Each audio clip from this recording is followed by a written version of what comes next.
So we have obvious threats and we have subtle threats, right?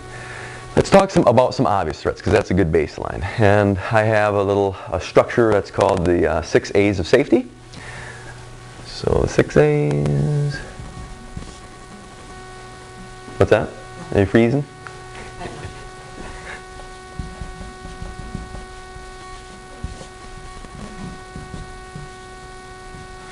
Attitude. And we have pre-contact and post-contact. Pre-contact is before anything happens. Post-contact is during and after something happens. So what do you think would be good for your attitude? To not be a victim.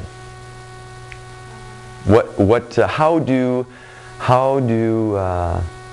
the predators profile, and how can your attitude help you to not be profiled? Acting confident. Being a pushover.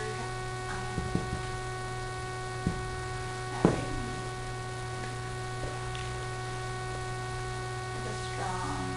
Yeah. Looking like it's going to be a fight if they want something that you don't want to give them. Most of them, they don't want to mess with it. If you think of the wild, if you ever seen Discovery Channel or Animal Channel or something, and you know, the guy's talking really silently, he's got his camera, and there's a lion, you can see him back in the woods, and he's looking at the gazelle, you know, and he's ready to pounce. He doesn't go after the fastest one. He doesn't go after the strongest ones. He goes after the ones that linger, the ones that look like they're not paying attention, the ones that are hurt, the ones that are young, the ones that are old, the ones that he thinks won't eat. Yes. Yeah, you don't want to go after the fast ones that are going to give him a bunch of crap. No, he's going to go after the easy ones. The same thing the predators that we deal with. They're going to go after the easy ones. So don't look like you're going to defend yourself, right? So be confident. Don't look like if you're traveling, don't look like you don't know where you are or what you're doing. Maintain a good posture, good confident posture. Right? What else? So we got confidence and kind of looking the part of not being a good victim. Don't be afraid to be rude. Yeah. Speak your mind. If they do something you don't want them to, tell them. And the sooner you tell them, the better. You have a right, and I don't care how far down the rabbit hole you go with whomever it is, it doesn't matter. No means no. I don't care if you're married to them. I don't care if you're heavy petting. I don't care if you're making out with them. Whatever. Wherever you want to stop, it's all right. You have every right to your body. And he has no right to go beyond where you want to go at any time, for any reason. So knowing that you have that voice is very important. And being able to exercise that.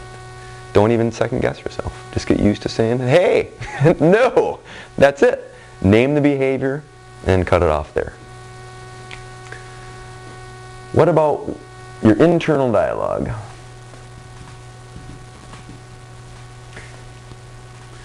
That's what your coach inside your head's telling you. We've all done it. It's going on back there. You know, maybe it's saying, are these the right shoes? Do these earrings go with my handbag? You know, that's part of it. The other part is, you know, when things start happening, your mind starts talking to you. Oh my God, what am I going to do? You're kind of, you want the internal dialogue to be positive, that you can take care of the situation. The main thing is to stay calm. There's another good book out there called Survivor's Club. If you have a chance, pick it up and read it. But it goes through a lot of different scenarios, everything from assault to, you know, a guy got attacked by a bear, to a guy getting in a car accident, plane accident, Auschwitz survivors, people missing in action who were prisoners of war, all these different stories, and how they survived them. And one of the main things that they came up with was staying calm. The ability to stay calm. Take a breath, stay calm, and kind of weigh out your options. And there's a whole program that we go through in the 7-hour deal about how to do that, step by step. But stay calm.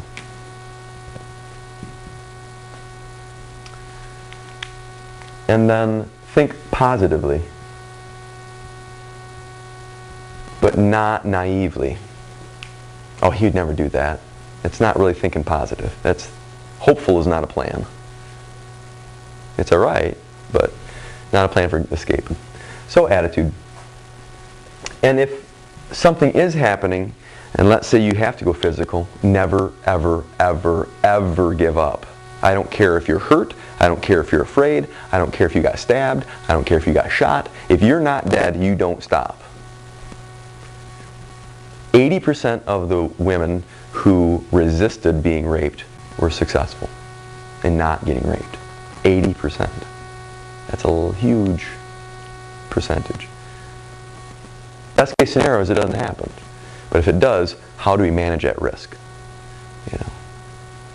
So never stop. The only time you stop is if you're dead or you're safe. Safe might mean he's dead. Yeah, or you're just far enough away that the threat is diminished. So attitude. Awareness. 3 things. You, your environment, and the threat. What do you need to be aware of yourself?